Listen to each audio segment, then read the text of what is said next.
Morning children, welcome to my channel. और आज की वीडियो जो है class 9th social science Gujarat board की बुक में से लिया गया है चैप्टर। हम आज इस चैप्टर को एक्सप्लेन करेंगे। कुछ चैप्टर आपकी बुक के अंदर नए इस साल ऐड किए गए हैं, जिनमें से एक चैप्टर है chapter number 21, history of Indian agriculture and introduction to natural farming. तो आज के वीडियो के अंदर हम इस चैप्टर को समझेंगे लाइन टू लाइन।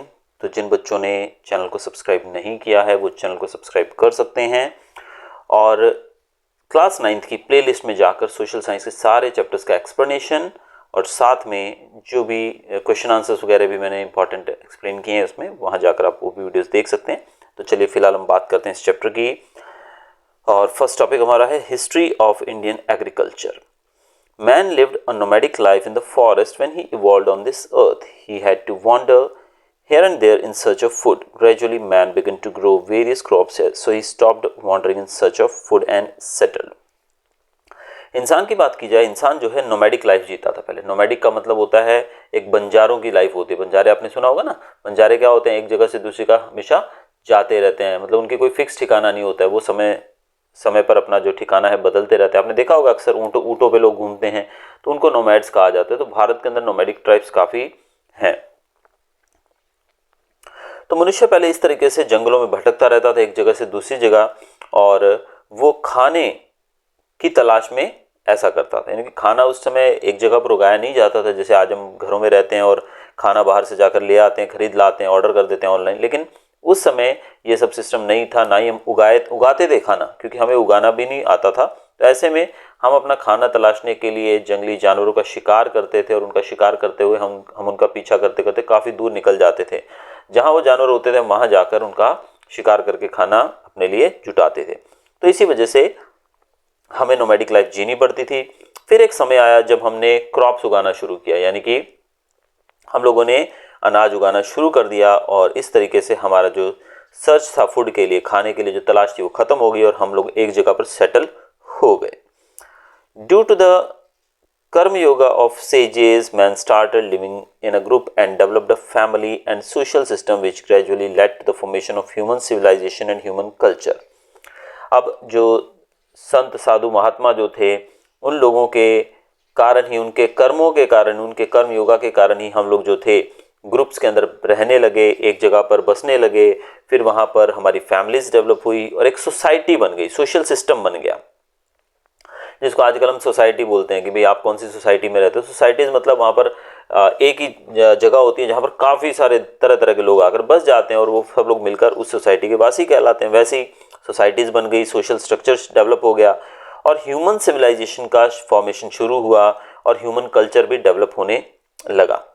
जैसे कि गोकुल धाम सोसाइटी को आप देखते ही हो तारक मेहता में, तो कैसे तरह तरह के लोग वहाँ पर एक कल्चरल इन्फ्लुएंस के तौर पे वहाँ पर इकट्ठे रहते हैं, और एक मतलब कन्फ्लुएंस है कल्चरल, यानी कि तरह तरह के लोग वहाँ पर देखने को मिलते हैं। हर धर्म वहाँ पर आपको देखने को मिलता है। Hence, Indian culture is also called sage agriculture civilization. From time to time, there have been changes in the agriculture to provide food to the growing population. We have adopted many changes according to the demands and the requirements. इसी कारण से भारत की culture जो है, इसको says agriculture civilisation का नाम भी दिया जाता है। और समय समय पर जैसे जैसे लोगों के पॉपुलेशन बढ़ती गई, तो ऐसे में खाने की कमी होने लगी, तो खाना भी उन लोगों को प्रोवाइड करवाने के लिए हमें अपने एग्रीकल्चर के ढंग को भी काफ़ी बदलना पड़ा, और हम इसमें काफ़ी सफल भी रहे हैं। नेक्स्ट टॉपिक है बच्चों हमारा ancient self reliant rural system. Before independence, when Indian farmers practised traditional farming with the help of oxen. आज़ादी से पहले की बात की जाए तो भारतीय जो किसान थे वो अपने ट्रेडिशनल तरीके से खेती करते थे। ऑक्सन यानी कि बैलों की मदद से जो खेत होते हैं उनकी जुताई होती थी, उनकी प्लॉइंग होती थी। People did not depend on mechanical equipments as they were getting enough grains.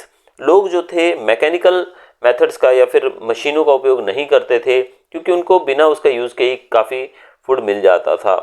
Farmers were self-reliant in manure as well as the resources required for farming, as they were available at the village level and manure was available to him through cattle rearing. उस समय के हमारे किसान जो थे उनके पास manure यानी कि जो खाद होती है, खाद भी काफ़ी थी, यानी कि उनको बिल्कुल भी, जैसे आज हम फर्टिलाइजर्स की बात करें, जो केमिकल्स होते हैं, उनकी ज़रूरत नहीं पड़ती थी, क्योंकि उन लोगों के पास मैन्योर अवेलेबल था। जैसे कि आपको पता है कि विलेज में लोग गाय भैंसे पालते हैं, घरों के अंदर भेड़ बकरियां पालते हैं, तो उससे जो उनका गोबर रहता है, उनकी जो एक्सक्रीटा रहता है, उसी को वो खेतों में यूज़ कर लेते थे। The need for men in farming was also met because of the joint family system. Farmers used to store seeds for years. He also cultivated improved seeds with his knowledge. लोग जो थे उनके ज़रूरतें पूरी होती थी जॉइंट फैमिली सिस्टम के द्वारा, क्योंकि वो इकट्ठे रहते थे, बड़े बड़े परिवार होते थे, और फार्मर्स जो होते थे वो सीड्स को स्टोर करते थे कई सालों के लिए, और समय समय पर उन्होंने सीड्स के अंदर इम्प्रूवमेंट भी किया अपने नॉलेज से, ताकि वो अच्छे किस्म के बीज मतलब खेती कर सके। Thus he was also self-reliant for seeds. Thus all the villagers were interdependent, so the villages of that time were self-sufficient. Overall, the rural economy was self-sufficient. When goods were exchanged through the barter system in the villages, the currency was not so popular in the economy, and necessities of life were easily available to the villagers. उस समय जो villagers जो थे वो एक दूसरे के ऊपर डिपेंडेंट होते थे। वो मतलब हमारे जो गांव थे वो सेल्फ रिलायंट माने जाते हैं, यानी कि हमारे गांव शहरों पे डिपेंडेंट नहीं होते थे उस समय, क्योंकि शहर भी बहुत ही रेयर होते ही नहीं थे बोला जाए तो उस समय। तो ऐसे में हर चीज़ हमारे किसानों के पास हमारे गांव में अवेलेबल होती थी, और कोई चीज़ अगर हमारे पास नहीं है तो हम दूसरे से वो चीज़ कैसे ले सकते हैं? Through barter system. ये सिस्टम के बारे में आपको बता दूं, बार्टर सिस्टम में चीज़ों को एक्सचेंज किया जाता था। आजकल हम पैसा दे के खरीदते हैं, लेकिन पहले क्या होता था, समझो कि तुम किसान हो, तुमने गेहूं उगाया, वीट उगाया। अब वीट तुम कितना यूज़ करोगे? वीट के साथ तुमको राइस भी चाहिए, तो तुम क्या करोगे? जो किसान राइस उगा रहा है उससे राइस ले लोगे और बदले में उसको वीट दे दोगे। तो इस तरह का सिस्टम जो होता था, जहाँ पे पैसे का उपयोग नहीं होता था, उसको बार्टर सिस्टम कहा जाता था। तो उस समय की बात की जाए तो सारी जो जीवन की ज़रूरियात की जो चीज़ें थी वो सब किसानों के पास, यानी कि खेतों में अवेलेबल थी, यानी कि गाँव में अवेलेबल थी। अगला टॉपिक है बच्चों हमारा beginning of green revolution and it's consequences. After independence, the population of the country was constantly increasing, so we had to import grains from abroad. अब आज़ादी के बाद हमारी पॉपुलेशन कंटिन्यूसली बढ़ती रही, इस कारण से हमें ग्रेन्स विदेशों से इंपोर्ट करने पड़ते थे। In order to make our country self reliant in food grains, the green revolution started. अब हमारे देश को हम खाने पीने की चीज़ों में सेल्फ रिलायंट यानी कि सेल्फ डिपेंडेंट बना सके, इसके लिए ग्रीन रेवोल्यूशन शुरू हुई। ग्रीन रेवोल्यूशन, जिसको हम हिंदी में हरित क्रांति भी बोलते हैं, it means use of hybrid seeds, chemical fertilizers and pesticides developed by agricultural scientists, which led to increase in production of grains, especially wheat.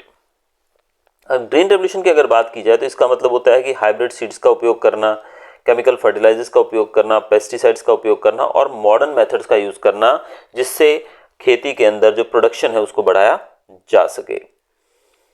But in the temptation to get more produce in an intensive farming system, farmers started using chemical fertilizers as well as pesticides and irrigation haphazardly, which has led to many side effects in the agriculture. We need to look at these matters in detail. अब लोग जो थे इस race में, यानी कि ज़्यादा से ज़्यादा प्रोडक्शन करने की रेस में इतना ज़्यादा आगे बढ़ चुके थे कि उन लोगों ने ज़्यादा केमिकल फर्टिलाइजर्स का उपयोग करना शुरू कर दिया, पेस्टिसाइड्स यानी कि केमिकल्स का उपयोग इतना ज़्यादा बढ़ गया, इरिगेशन भी बहुत ज़्यादा होने लगी, पानी का वेस्टेज होने लगा, जिससे हमारे एग्रीकल्चर के ऊपर, हमारी खेती के ऊपर काफ़ी सारे साइड इफ़ेक्ट्स भी हमें देखने को मिलते हैं। आज के टाइम पे आप देखते हो, आपने ये शब्द सुना होगा, अक्सर जगह जगह पर लिखा होता है ऑर्गेनिक।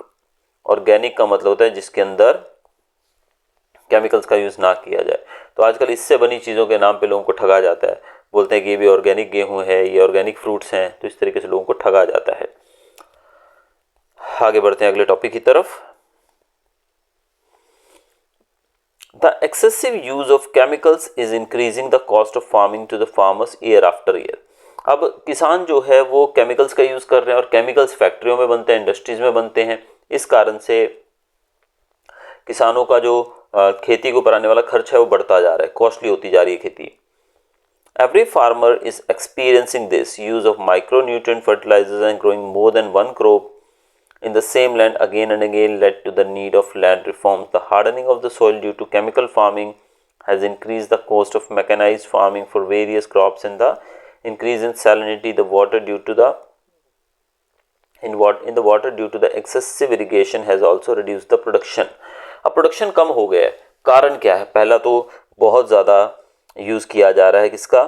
केमिकल्स का। तो ये एक इम्पॉर्टेंट चीज़ है कि केमिकल्स का उपयोग बहुत ज़्यादा किया जा रहा है। इसके अलावा हमारे जो माइक्रो न्यूट्रिएंट्स रहते हैं फर्टिलाइजर्स के फॉर्म में, उनका यूज़ ज़्यादा किया जाता है खेती करने के लिए। और ये भी आप देखते हो कि एक साल के अंदर एक ही ज़मीन पे एक से ज़्यादा खेती भी की जाती है। यानी पहले गेहूँ उगा दिया, गेहूँ के बाद कुछ और उगा दिया, वो गया तो फिर कुछ और उगा दिया। इस तरीके से खेती हम कंटिन्यूस लैंड पर करते ही जा रहे हैं बिना उसको खाली छोड़े। केमिकल्स का यूज़ करने के कारण हमारी सॉइल हार्ड हो गई है, यानी कि ज़मीन बहुत ही कठोर हो गई है केमिकल्स के यूज़ से। इस कारण से अब इस हार्ड ज़मीन को आप सिर्फ बैलों की मदद से नहीं जोत सकते, यानी कि प्लॉइंग नहीं कर सकते हो। इसके लिए हमें मशीनें चाहिए, और मशीनों में ट्रैक्टर और तरह तरह के हल जो है, नई नई मशीनें आ रही हैं। तो इनसे हमारा खर्चा बढ़ गया किसानों का जनरली। अब सॉइल की सैलिनिटी, यानी कि सॉइल के अंदर नमक की मात्रा भी बढ़ती जा रही है पानी के अंदर। क्यों?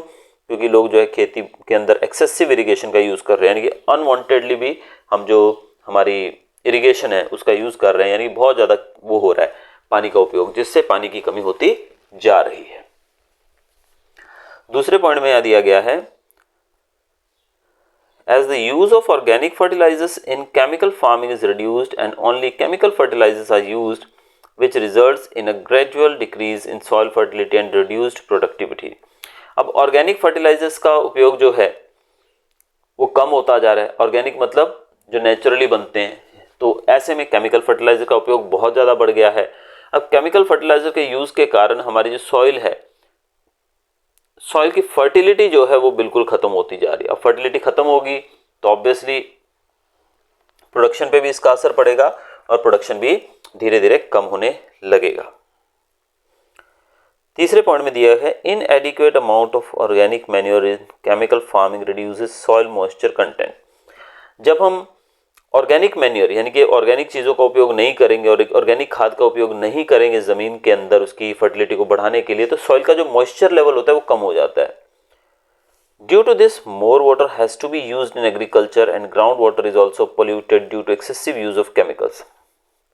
अब होता क्या यहाँ पर, जब हम केमिकल फार्मिंग ज़्यादा करेंगे और ऑर्गेनिक फार्मिंग कम करेंगे तो ऐसे में मॉइस्चर कंटेंट कम होगा, और इस मॉइस्चर कंटेंट की भरपाई के लिए हम लोग जो हैं ज़्यादा पानी यूज़ करेंगे। मॉइस्चर का कम होना मतलब ज़मीन के अंदर नमी कम रहेगी, उस नमी को पूरा करने के लिए हम खेतों में ज़्यादा पानी डालेंगे। ज़्यादा पानी डालेंगे तो पानी कम हो जाएगा, और इवन ग्राउंड वाटर जो है वो पोल्यूट भी होता जा रहा है। किससे? ज़्यादा यूज़ हो रहा है ना केमिकल्स का, उसकी वजह से। ये बोलोगे कैसे होगा सर? जब हम केमिकल्स का यूज़ करते हैं अपने खेतों में, अपने पौधों के ऊपर, तो क्या होगा, जब बारिश आती है तो पौधों के ऊपर से वो केमिकल धुलकर नीचे पानी में जा मिलता है, और पानी के साथ बहता हुआ पानी जैसे नदियों नालों में समुद्र में जाता है, वो केमिकल भी वहाँ चला जाता है, और वहाँ जाने के बाद वहाँ के जो जीव जंतु हैं उसके अंदर रहने वाले, उनको वो नुकसान पहुँचाता है। अगला टॉपिक है हमारा, lack of balance nutrients in the products produced by the use of only chemical fertilizers lead to the lack of vitamins and minerals in human body. Lack of vitamins and minerals in the body also causes diseases. अब जब हम chemicals का उपयोग करते हैं तो chemicals का उपयोग करने से क्या होता है, हमारे जो प्रोडक्ट्स यानी कि जो भी हम खेती में जो चीज़ें उगाते हैं उनके अंदर उन चीज़ों की भरमार नहीं होती है जिन चीज़ों के लिए हम खाते हैं। आज देखो ना, आप लोग आप खुद देखते होगे कि आपका खाना जो है इतना अच्छा है। देखो मेरे ख्याल से जो पुराने लोग थे उनको तो खाने पीने की बात की जाए तो मतलब आज जैसी सुविधाएं उनके पास नहीं थी, लेकिन हाँ सादा खाना था, बट इट वॉज प्योर। अब आज आप देखो, आपकी हर ज़रूरत के लिए विटामिन ए कहाँ कहाँ मिलता है वो पता होता है। कैल्शियम की टैबलेट्स लोग खाते हैं बचपन में, कैल्शियम को बढ़ाने के लिए दूध हम लोग 2-2 टाइम दूध पीते हैं, बच्चों को अवेलेबल करवाया जाता है। और इसके अलावा जो नाश्ता जो हमारा रहता है उसमें भी आप देखो आजकल म्यूसली वगैरह आती है, या फिर बहुत सारी ऐसी चीज़ें आती हैं जिसमें बोला जाता है कि प्रोटीन ज़्यादा है, ये ज़्यादा है, वो ज़्यादा है, लेकिन उन सबको खाने के बाद भी हम लोग सब चीज़ें बैलेंस्ड खाते हैं, लेकिन फिर भी हमारी फिजिक्स जो है इतना ज़्यादा स्ट्रांग और इतने ज़्यादा हम थोड़े काम करने के बाद थक जाते हैं। उसका कारण क्या है? उसका कारण यही है कि हम जो भी फ्रूट्स वेजिटेबल्स खाते हैं उनके अंदर न्यूट्रिएंट्स है ही नहीं एग्जैक्टली जो होने चाहिए। अब हम सोचते हैं कि भाई एप्पल में विटामिन ए होता है या फलाना नींबू में विटामिन सी होता है, लेकिन उसके अंदर विटामिन है ही नहीं, क्योंकि वो बना ही पूरा केमिकल्स की मदद से है। तो इससे हमारी बॉडी के अंदर भी इनकी कमियां हो गई। हम सोचते हैं कि भाई हम तो इतना अच्छा खा रहे हैं, हम तो बादाम खा रहे हैं, काजू खा रहे हैं, फिर भी हमारी फिजिक इतना जल्दी थक जाता है बच्चा, या दिमाग तेज नहीं है, कुछ भी है, कमज़ोर है बच्चा, तो वो बिकॉज उनके अंदर ही वो केमिकल्स के कारण विटामिन और मिनरल्स नहीं है। तो इससे हमारी बॉडी के अंदर भी उनकी कमी हो जाती है और हम बीमारियों के शिकार हो जाते हैं। Excessive irrigation and use of other chemicals in chemical farming produces some greenhouse gases which play an important role in global warming. जब हम excessive irrigation करते हैं और दूसरे केमिकल्स का यूज करते हैं केमिकल फार्मिंग के दौरान, उस समय ग्रीन हाउस गैसेज भी प्रोड्यूस होते हैं। ग्रीन हाउस गैसेज कौन सी हैं जिनके नाम यहाँ देख सकते हो, मीथेन, नाइट्रस ऑक्साइड एक्सेट्रा, ये ग्रीन हाउस गैसेज हैं और इन सब के कारण ग्लोबल वार्मिंग भी होती है। अब आप देख ही सकते हो गर्मी कितनी बढ़ गई है, टेम्परेचर हमारा 50 तक पहुंच जाता है। इसके अलावा आप देखोगे सर्दियों में सर्दी भी बढ़ गई है, बारिश भी अनइवन वे में भाई बहुत आ जाती है तो हम डूबने को हो जाते हैं, कई जगहों पे बाढ़, और अनइवन वे में बाढ़ आ जाती है। तो ये सब बिकॉज ऑफ ग्लोबल वार्मिंग ही हो रहा है। इसके बाद आता है अगला पॉइंट हमारा, excessive use of agrochemicals affects the agricultural products as chemical residues enter in them which affects the export of agriculture products. Moreover, the cost of farm products goes up due to the high cost of chemical resources resulting in decrease in income of farmers. अब जब हम chemicals का उपयोग ज़्यादा करते हैं खेती बाड़ी के अंदर तो इससे एग्रीकल्चर प्रोडक्ट्स के अंदर केमिकल की मात्रा बढ़ जाती है, जिससे एक्सपोर्ट में एग्रीकल्चरल प्रोडक्ट्स को दिक्कत होती है। भाई हमारे देश के अंदर कोई चेक नहीं होती है चीज़ें, ठीक है ना, हमारे यहाँ पर अगर किसी चीज़ को हमें खरीदना है, कंपनी ने उसके अंदर जो भी डाला है कुछ किसी को पता नहीं होता, हमारे यहाँ पैसा लेके सब परमिशन दे देते हैं। लेकिन फॉरेन कंट्रीज के अंदर ऐसा नहीं होता है, अभी वहाँ पे वो लोग पूरा चेक करके ही चीज़ों को लेते हैं, ठीक है, सरकार उसमें बहुत स्ट्रिक्ट होती है। तो ऐसे में अगर एक्सपोर्ट क्वालिटी उन्होंने डिमांड की है हमसे कि हम यहाँ से ये चीज़ चाहिए हमको, और अगर उसके अंदर केमिकल की मात्रा ज़्यादा होगी तो वो हमारा चीज़ को खरीदना पसंद नहीं करेंगे। तो ऐसे में हमारे एग्रीकल्चर प्रोडक्ट्स का एक्सपोर्ट गिर जाएगा, जिससे हमारे देश को नुकसान भी होगा। इसके अलावा हमारे जो फार्म प्रोडक्ट्स हैं, जब हम केमिकल्स का यूज़ करते हैं, केमिकल्स महंगे हैं जिस कारण से फार्म प्रोडक्ट्स का दाम भी बढ़ जाएगा, कॉस्ट बढ़ जाएगा। जब वो कॉस्ट बढ़ जाएगा तो किसान जो है क्या करेगा, वो किसान को फिर महंगे दाम पे आगे बेचना पड़ेगा, महंगे में कोई खरीदेगा नहीं तो फिर किसान को नुकसान ही है। इसी कारण से हमारे किसान जो परेशान भी हैं। Pesticides used in chemical farming kill some of the most useful insects, birds and microorganisms in the environment. This naturally has an adverse effect on the environmental balance. For example, the destruction of bees have led to decrease in pollination, which in turn has led to decrease in crop yields. अब pesticides का जब हम उपयोग करते हैं खेतीबाड़ी के लिए, केमिकल फर्टिलाइजर्स का यूज़ करते हैं, इससे हमारे लिए जो यूज़फुल इंसेक्ट्स, बर्ड्स और कुछ माइक्रो ऑर्गेनिज्म, बैक्टीरियाज वगैरह है ना, जो हमारे लिए यूज़फुल भी होते हैं। सब चीज़ें हमारे लिए नुकसानदायक नहीं होती हैं, बहुत सारी नेचुरली यूज़फुल भी होती हैं, तो वो भी नष्ट हो जाती हैं इन केमिकल्स के कारण। इससे सीधा सीधा हमारे एनवायरमेंटल बैलेंस पे असर पड़ता है, हमारा एनवायरमेंटल बैलेंस बिगड़ जाता है। एग्जाम्पल के तौर पे जैसे हम बीज की बात करें, जो हमारी मधुमक्खी होती है, बीज जो है उनका डिस्ट्रक्शन, क्योंकि जब वो ऐसे पौधों पे जाके बैठेंगी जहाँ से वो रस पीकर या फिर जहाँ से वो नेक्टर लेकर आती हैं, हनी बनता है जिससे, जब वो बीज उस पर बैठेंगे, उस पर पहले से केमिकल होगा तो वो क्या होगा, वहाँ पे वो मर जाएंगे। वहाँ पे अब मर जाएंगी तो इससे पॉलिनेशन कम हो जाएगा, इससे क्रॉप यील्ड यानी कि जो फसलें हैं उनके अंदर भी गिरावट आ जाएगी। तो ये चीज़ें हमें देखने को मिलती है because of excessive use of chemical fertilizers. Now from the above details we realize the ill effects of excessive use of chemicals in chemical farming. We should accept natural farming just as instinctively as we have accepted the transition from traditional farming to chemical farming. We have understood the side effects of chemical farming, so only natural farming is a strong alternative available. तो हम यहाँ पर जितना हमने अभी तक पढ़ा तो इससे पता लगता है भी केमिकल फार्मिंग का यूज़ कर रहे हैं हम, जो केमिकल्स का यूज़ कर रहे हैं, इससे टोटल हमको नुकसान ही हो रहा है। ऐसे में जैसे हमने अपनी ट्रेडिशनल फार्मिंग को छोड़ के केमिकल फार्मिंग को अपनाया था, उतनी ही जल्दी हमको केमिकल फार्मिंग को छोड़कर ट्रेडिशनल फार्मिंग की तरफ मुड़ना होगा, यानी कि नेचुरल खेती करनी होगी, ना कि हमें केमिकल फार्मिंग करनी होगी। तो उसको छोड़कर अगर हम नेचुरल फार्मिंग की तरफ बढ़ते हैं तो ऑब्वियसली काफ़ी फायदा हो सकता है।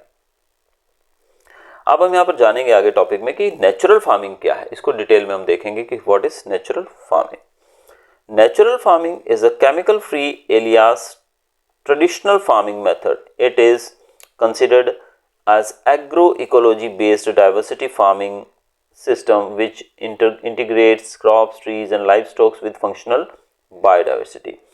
अब नेचुरल फार्मिंग जो है वो एक chemical free traditional farming method है, यानी कि अगर हम हमारे पुराने मेथड को केमिकल फ्री ट्रेडिंग मेथड के साथ जोड़ दें, यानी कि ये वही है, ठीक है, यानी कि जिसमें केमिकल्स का उपयोग नहीं करना है। इसमें क्या होता है, हम नेचर का उपयोग करके हमारी जो क्रॉप्स हैं उनको उगाते हैं, इसके अंदर किसी भी केमिकल का उपयोग नहीं होता है। हम, जैसे मैंने बताया स्टार्टिंग ऑफ द चैप्टर की, लोग जो थे वो खेतीबाड़ी के अंदर टोटली सेल्फ डिपेंडेंट थे, सेल्फ रिलायंट थे। हमारे विलेजेस क्या होता था, वो लोग खुद ही खेती के लिए अपने ऑक्सीजन यानी कि बैलों का उपयोग करते थे, मशीनों का यूज़ ही नहीं होता था। फिर वो लोग वहीं पर जैसे खाद के तौर पे, मैन्योर के तौर पे वो लोग यूज़ करते थे गाय भैंसों के गोबर को, तो इसमें केमिकल्स का कोई सवाल ही नहीं उठता है। तो सब ये जो था, ये एक वे में देखा जाए तो नेचुरल फार्मिंग का एक अच्छा टाइप था, और अब हमें फिर से वहीं जाने को कहा जा रहा है। Living things existed millions of years before humans came to earth. Understanding the system of nature that sustains this existence and using it in our farming system is natural farming. The study and research of this nature was done by Padma Shri Dr. Subhash Palekar, who developed a method as a summary of that study. Subhash Palekar, natural farming. अब इस धरती पे जब हम लोग आए, यानी कि इंसानों का जब इस धरती पे जन्म हुआ, उससे पहले से ही लिविंग थिंग्स तो यहाँ पे रहती थी, यानी कि इंसान बाद में बना है, लेकिन उससे पहले से लिविंग थिंग्स तो थी ही, ठीक है।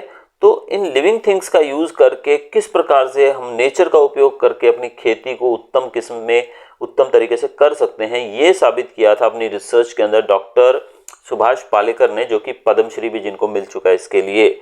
और इसके लिए उन्होंने एक बुक भी लिखी अपनी, सुभाष पालेकर नेचुरल फार्मिंग। और ये जो फार्मिंग का तरीका है, ये उन्होंने प्राचीन मतलब स्टडी करके एक बताया कि पहले कैसे होती, तो इसका उपयोग करके हम आज भी नेचुरल फार्मिंग कर सकते हैं। Intensive efforts are being made by the state and central governments to increase the prevalence of natural farming and enable the maximum number of farmers to benefit from it. Recently, Dang district has been declared as a natural farming district by the government of Gujarat. अब सरकार जो है, केंद्र सरकार हो, भले वो राज्य सरकार हो, ये दोनों ही अपने अपने लेवल पर नेचुरल फार्मिंग को बढ़ाने के लिए बहुत मेहनत कर रहे हैं, और ज़्यादा से ज़्यादा किसानों को नेचुरल फार्मिंग से फ़ायदा मिल सके, इसकी पूरी कोशिश की जा रही है। और अभी रिसेंटली बात की गई है कि डांग डिस्ट्रिक्ट जो है गुजरात का, उसको नेचुरल फार्मिंग डिस्ट्रिक्ट घोषित किया गया है गुजरात सरकार के द्वारा, जो कि बहुत ही अच्छी बात है। The University of Natural Farming and Organic Agriculture has been established by the government to give impetus to education, research and extension activities in natural farming. Along with it, Gujarat Natural Farming Development Board has been established for the purpose of expanding the scope of natural farming and providing incentives to farmers through uninterrupted guidance. अब गुजरात के अंदर, भारत के अंदर university of natural farming and organic agriculture, ये भी establish किया गया government के द्वारा। इससे एक एग्रीकल्चर यूनिवर्सिटी है बोल सकते हो आप। तो यहाँ पर एजुकेशन, रिसर्च और फार्मिंग एक्टिविटीज़, यानी कि नेचुरल फार्मिंग के लिए क्या क्या किया जा सकता है, ऐसी चीज़ों के ऊपर रिसर्च की जाती है। इसके साथ साथ Gujarat natural farming development board भी बनाया गया, जिसका पर्पज़ है नेचुरल फार्मिंग को बढ़ाना और किसानों को ज़्यादा से ज़्यादा इंसेंटिव प्रोवाइड करवाना, उनको गाइडेंस देना, ताकि वो अपनी फसलों को ऑर्गेनिक वे में उगा सकें।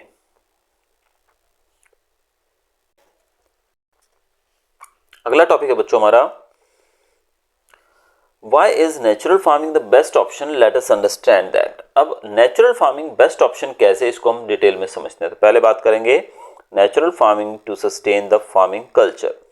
Our farming culture is very ancient. Today, the use of excessive chemicals to get more yield has increased the cost of farming, which results in lesser income. So, we have to preserve this ancient and glorious heritage if we want to save it. The only option is natural farming. This is evident from the actual experience of many successful farmers. अब हमारा जो culture है, farming culture अगर बात की जाए, ये बहुत ही पुराना है, एंशिएंट है, प्राचीन है भाई। आज हम केमिकल्स का यूज़ ज़्यादा करते जा रहे हैं, क्यों? ताकि हमें ज़्यादा से ज़्यादा यील्ड मिल सके। यानी कि हम क्या सोच रहे हैं कि हम ज़्यादा केमिकल्स का यूज़ करेंगे, एक्सेसिव केमिकल यूज़ करेंगे तो हमें ज़्यादा यील्ड मिलेगी। यील्ड ज़्यादा मिलने का मतलब पैदावार ज़्यादा होगी हमारे खेत के अंदर। लेकिन इससे हम ये भूल जाते हैं कि इससे कॉस्ट ऑफ फार्मिंग भी तो बढ़ रहा है।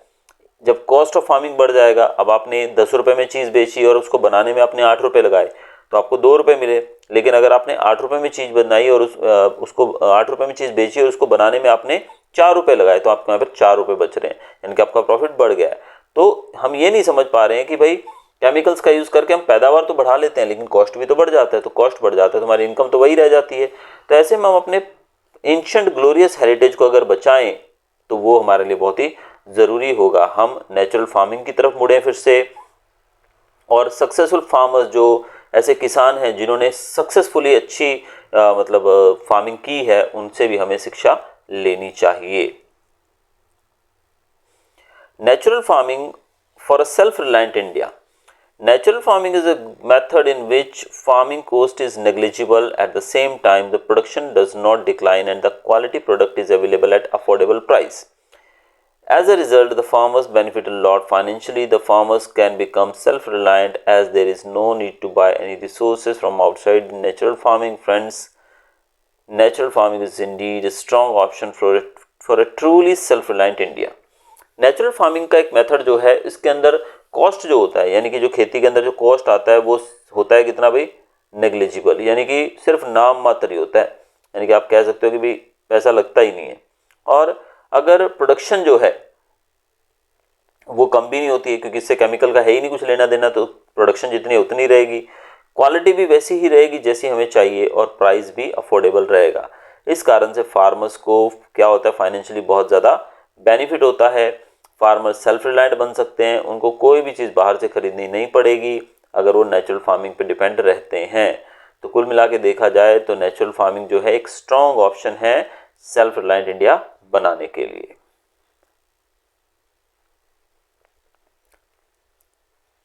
नेक्स्ट टॉपिक हमारा natural farming for the longevity of the land. अगर हम नेचुरल फार्मिंग करते हैं तो कैसे हमारे लैंड की भी उम्र बढ़ती है। How fertile the land was when we inherited and how much fertility in land shall we leave for the next generation after the use of excessive chemicals.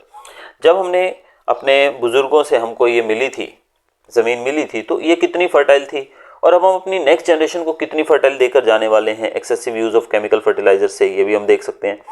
Today the fertility of the soil is declining day by day. आज हर दिन soil की जो उपजाऊपन है, उसकी जो power है वो धीरे धीरे कम होती जा रही है। Land in some parts of India has become infertile. कुछ जगहों पे तो ज़मीन जो है बंजर हो चुकी है। This excessive use of chemical fertilisers and pesticides greatly reduce the productivity of the soil. तो हम कह सकते हैं कि फर्टिलाइजर्स जो केमिकल हम यूज़ करते हैं उनका यूज़, पेस्टिसाइड का यूज़ ज़्यादा करके हम सॉइल की फर्टिलिटी को बिल्कुल ही ख़त्म करते जा रहे हैं, जो बिल्कुल भी ठीक नहीं है। Natural farming can make the soil fertile and productive for a long time. Due to the natural farming, unprecedented improvement in soil fertility can be seen. Natural farming से हमारी सॉइल की फर्टिलिटी है वो बनी रहती है, प्रोडक्शन भी लंबे समय तक बना रहता है, और नेचुरल फार्मिंग से हमारे सॉइल की फर्टिलिटी सुधरती भी है। ऐसा नहीं है कि भाई जो है वही रहेगी, यानी कि तो वो सुधरेगी भी अगर हम इसका यूज़ ज़्यादा करते हैं नेचुरल फार्मिंग का। तो आगे है बच्चों हमारा topic natural farming for control of global warming. अब ग्लोबल वार्मिंग को कंट्रोल करने के लिए हमें नेचुरल फार्मिंग की तरफ बढ़ना ही होगा। Issue of global warming is familiar to everyone today. Rising temperatures are of great concern to the whole world. आज ग्लोबल वार्मिंग की समस्या सब लोगों के सामने है, हर एक व्यक्ति को पता है इसके बारे में। और इवन राइजिंग टेम्परेचर्स जो हैं ये हम सब के लिए बहुत ही ज़्यादा चिंता का विषय बने हुए हैं।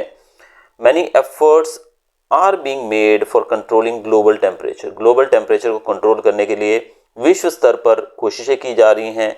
Climate changes has led to many disasters such as heavy rains, droughts, hurricanes, extreme heat, extreme cold, unseasonal rains etcetera. Climate change भी हो रहा है और क्लाइमेट चेंज के कारण बहुत सारे डिजास्टर्स भी आ रहे हैं, जिसमें तेज़ बारिश हो गई, बहुत ज़्यादा सूखा पड़ जाना, ड्रॉट बोलते हैं जिसको, हरिकेन्स, चक्रवात, एक्सट्रीम हीट, बहुत गर्मी, एक्सट्रीम कोल्ड, बहुत ठंड, और अनसीजनल रेन यानी कि बिना मौसम की बरसातें भी इसमें आ जाती हैं। इसके कारण क्या है? Industrialisation, vehicles, materialistic lifestyle, chemical farming etcetera can be considered as factors responsible for the rise of in global temperatures. Industrialisation यानी कि औद्योगिकीकरण, उद्योग बढ़ते जा रहे हैं, ठीक है, यहाँ से पोल्यूशन हो रहा है, व्हीकल्स, गाड़ियों से पोल्यूशन हो रहा है। मटेरियलिस्टिक लाइफस्टाइल यानी कि हम सिर्फ चीज़ें इकट्ठी कर रहे हैं, बटोर रहे हैं, हमें और बड़े बनना है, पैसा कमाना है, सब कुछ करना है, लेकिन हमें इस पृथ्वी के नष्ट होने पे या पेड़ों के कटने से कोई फर्क नहीं पड़ता है। और केमिकल फार्मिंग, ये सब चीज़ें ग्लोबल टेम्परेचर बढ़ने में हेल्प कर रहे हैं। The SPNF method does not use compost as well as chemical fertilizer. SPNF method जिसके बारे में हमने पीछे पढ़ा था, ये ना ही इस मेथड के अंदर कंपोस्ट का यूज़ होता है, ना ही केमिकल फार्मिंग का यूज़ होता है। Green house gas emission are reduced as the crop residues are returned to the soil in the form of mulch instead of burning. Green house gas emission भी इसमें कम होता है, क्योंकि जब हम किसी चीज़ को जलाते हैं, आग लगाते हैं, तो ग्रीन हाउस गैसेज ज़्यादा प्रोड्यूस होती हैं। तो यहाँ पर क्या होता है, फसल को काटने के बाद उसका जो अवशेष बचता है, रेजिड्यू, उसको ज़मीन पे बिछा दिया जाता है ताकि वो ज़मीन के अंदर मिक्सअप हो जाए। इस तरीके से जो सॉइल के अंदर फिर से वो जो रेजिड्यूज हैं क्रॉप्स के, वो फिर से उसके अंदर चले जाते हैं। नेक्स्ट टॉपिक हमारा natural farming for healthy life. Friends, people in our country are suffering from many terrible diseases such as cancer, diabetes, heart disease, etc.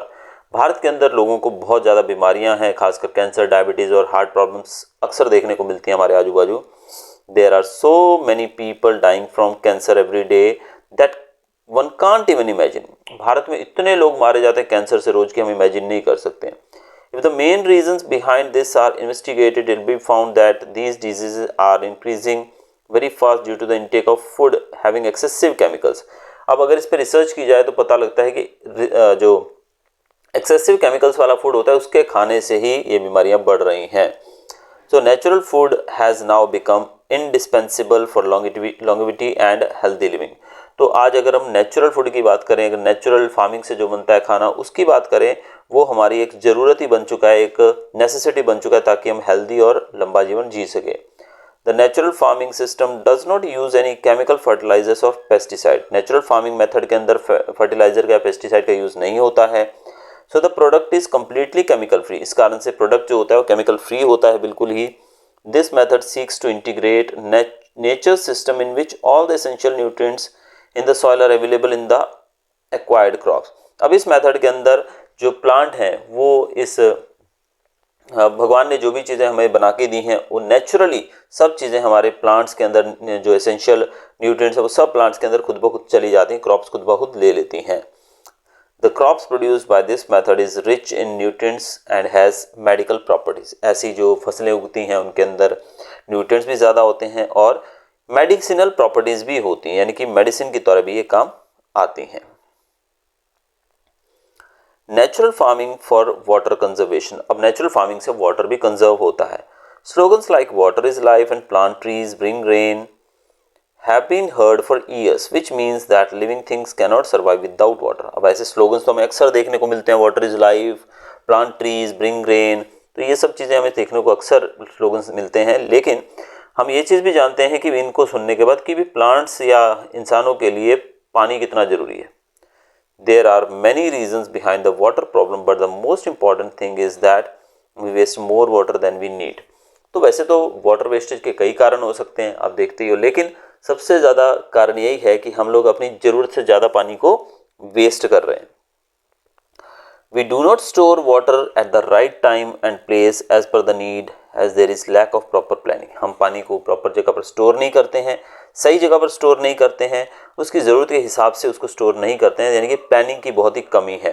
Excessive use of chemical fertilizers, pesticides and irrigation has made our soil very hard today. आज हम chemical fertiliser का ज़्यादा उपयोग करते हैं, pesticide का ज़्यादा use करते हैं और एक्सेसिव इरिगेशन, इन सब के कारण हमारी जो सॉइल है बहुत हार्ड हो गई है। As a result water can not percolate underground. इस कारण से पानी जो है ज़मीन के अंदर नहीं जा पाता है अंडरग्राउंड में। The land is not levelled so all the water flows out of the field when it rains. और ज़मीन जो है वो लेवल नहीं रहती है, लेवल ना होने की वजह से ढलान होगी एक तरफ, तो सारा पानी जो है वो नीचे जाने की बजाय एक ही तरफ बहता जाएगा, जो बहकर समुद्र में, नदियों में चला जाएगा। टुडे अगर आज की बात करें हम, तो underground water levels have gone very low and water pollution has become a very serious problem. आज की बात करें अगर, तो अंडरग्राउंड वाटर लेवल नीचे नीचे गिरता जा रहा है और वाटर पोल्यूशन एक सीरियस समस्या बन गई हमारे लिए। The soil become soft and fertile through natural farming. Natural farming करेंगे तो सॉइल सॉफ्ट बनेगी और फर्टाइल भी बनेगी। As the use of mulch in natural farming increases the moisture holding capacity of the soil also increase and consequently water is saved. Mulching यानी कि ज़मीन के ऊपर जो पौधे जो हैं उनको बिछा दिया जाता है पत्तों वगैरह को, और धीरे धीरे वो सूख कर मिट्टी का ही रूप ले लेते हैं। इससे वाटर होल्डिंग कैपेसिटी बढ़ती है सॉइल की। In this method, the activity of soil worms and soil organisms, microorganisms increase exponentially. As a result, the physical condition of the soil improves and makes the soil more fertile and porous. अब इस method के अंदर soil के अंदर जो worms होते हैं उनकी मात्रा बढ़ती है, उनकी एक्टिविटी बढ़ती है, माइक्रो ऑर्गेनिजम्स की मात्रा बढ़ती है। इससे सॉइल की जो कंडीशन है वो इम्प्रूव होती है, फर्टिलिटी बढ़ती है और वो ज़्यादा पोरस बन जाती है, यानी कि उसके अंदर ज़्यादा हवा जा सकती है। दस large amount of rain water in the soil percolates in the ground. तो सॉइल के अंदर बहुत सारा पानी परकुलेट करेगा। परकुलेट का मतलब है ज़मीन के अंदर रिसना, पानी जब ज़मीन पे रखते हैं तो नीचे चला जाता है ना, उसको बोलते हैं percolation. Farmers have experience that this method stores rain water in the soil and greatly increases the moisture holding capacity of the soil. Farmers का मानना है कि इस मेथड से ज़्यादा रेन वाटर जो है अर्थ के अंदर स्टोर्ड रहता है और वाटर होल्डिंग कैपेसिटी सॉइल की बढ़ती भी है। Because of this the water requirement of the crop is less than that of chemicals or other farming method। अब इसी के कारण जो वाटर की जरूरत होती है क्रॉप्स को वो थोड़ी कम पड़ती है। केमिकल्स में हम लोग ज़्यादा यूज़ करते हैं पानी, यहाँ पर काफ़ी कम यूज़ किया जाता है। Natural farming to save the cow lineage. अब गौवंश जिसको हम बोलते हैं उनको बचाने के लिए भी हमें नेचुरल फार्मिंग करनी चाहिए। In Indian culture cows are worshipped as mother. Cows को मदर कहा जाता है। It is also believe that the body of a cow is the abode of 33 crore of deities. ऐसा माना जाता है कि हमारी जो गौ माता का शरीर जो है ये 33 करोड़ देवी देवताओं का घर है। These were religious and cultural believes but now let us understand it scientifically. ये तो वैसे देखा जाए तो रिलीजियस बिलीफ है, लेकिन अगर हम समझें साइंटिफिकली तो देखते हैं आगे क्या बताया जा रहा है। Indigenous cows are the backbone of natural agriculture. हमारी जो भारतीय गाय जो हैं वो हमारी एग्रीकल्चर का बैकबोन मानी जाती हैं। 1 gram of indigenous cow dung contains a large number of useful micro organism which are very useful for agriculture. अगर हम हमारी गाय का 1 ग्राम काउ डंग यानी कि गोबर लेते हैं तो उसके अंदर इतने ज़्यादा माइक्रो ऑर्गेनिज्म होते हैं जो खेती में हमारे बहुत ही काम आते हैं। काउ यूरिन जिसको हम गौमूत्र भी कहते हैं, milk, ghee etcetera, they are equally useful. गौमूत्र हो गया, दूध हो गया, घी हो गया, सब चीज़ें भी बहुत ही यूजफुल रहती हैं। These days people do not have enough understanding about the scientific importance of cows, so through natural farming cows will get respectable status in true sense and the farmers will also become wealthy। अब आजकल लोगों को scientifically कुछ ज़्यादा इन चीज़ों के बारे में समझ नहीं है, तो ऐसे में अगर हम नेचुरल फार्मिंग करते हैं तो जो हमारे गाय है इसको भी एक रिस्पेक्टेबल यानी कि एक पूरा सम्मानजनक ओहदा मिलेगा और फार्मर्स जो हैं वो भी वेल्दी हो जाएंगे, पैसे वाले हो जाएंगे।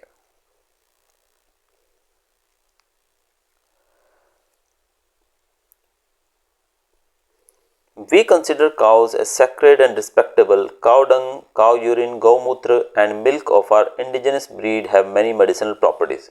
हम गाय को सैक्रेड मतलब पवित्र भी मानते हैं, रिस्पेक्टफुल भी मानते हैं, और उसका काउ डंग और यूरिन की बात करें या मिल्क की बात करें, इन सब का मेडिसिनल इंपॉर्टेंस भी है। अक्सर आपने देखा है गाय का गोबर होता है उसको जलाने के लिए भी यूज़ किया जाता है, होली वगैरह होती है तो उस समय हम जलाते भी हैं इसको। और इसके अलावा दूध और घी की तो बात ही अलग है। This cattle breeding will increase with importance and needs of the cows. जब गाय की जरूरत बढ़ेगी यानी कि हम खेती में भी नेचुरल यूज़ करेंगे फार्मिंग का मेथड, तो गाय की जरूरत बढ़ेगी, और बढ़ेगी तो ऑब्वियसली गायों का इंपॉर्टेंस भी बढ़ जाएगा। नेक्स्ट टॉपिक हमारा natural farming to improve the lifes of farmers. Farmers की लाइफ इंप्रूव करने के लिए हमें नेचुरल फार्मिंग करनी चाहिए। The farmer is called the father of the world, but today in the craze of obtaining more yield, the farmer is spending more than required and gets less reward, thus he laments। Farmer को father of the world कहा जाता है, ये याद रखिएगा। Who is called the father of the world? It's the farmer। लेकिन ज़्यादा से ज़्यादा पैदावार पाने के चक्कर में फार्मर जो है ज़्यादा पैसा खर्च कर रहा है और उसको बदले में रिवॉर्ड यानी कि मिलता है जो पैसा वो बहुत ही कम मिलता है। Natural farming prevents the exploitation of nature. Natural farming जो है उससे नेचर का, हमारी प्रकृति का एक्सप्लॉयटेशन भी नहीं होता है। The use of agricultural products produced by such farming methods enhances the health of the land and human beings.